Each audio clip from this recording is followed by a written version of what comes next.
యేసు ప్రభువారు సొలొమోను గురించి ఇలా ప్రవశించారు.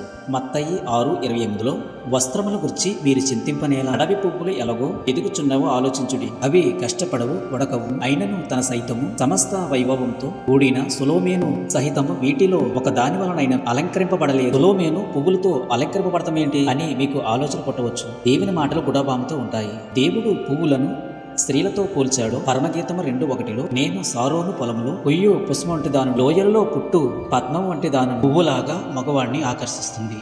ఇది సొలొమోను రాసిన పరమగీతము. స్త్రీలను పువ్వులతో పోల్చి ఇది రాయటం జరిగింది. యేసు ప్రభువారు సొలొమోను గురించి ఇలా చెప్పారు, సొలొమోను సైతం వీటిలో నొక దాని వలనైనను అలంకరింపబడలేదు. ఈ మాట ఎందుకన్నారంటే, సొలొమోను ఎంతో ఐశ్వర్యవంతుడు, ఎంతో ఘనత నొందినవాడు. 700 మంది భార్యలు, 300 మంది ఉపపత్నులు. అతడు మరణించినప్పుడు వాటిలో ఏది కూడా తను తెచ్చుకోలేకపోయాడు. దేవుడు ఈ మాట ప్రవశించాడు, ఈ లోక అలంకరణ వ్యర్థమని, పరలోకం నిత్యం ఆనందం ఉంటుందని దేవుడు ఈ మాట ప్రవశించారు. ఇంతమంది స్త్రీలను చేసుకున్న సొలొమోను అతను మరణమైనప్పుడు ఈ లోకాన్ని చూసి వ్యసనపడ్డాడు.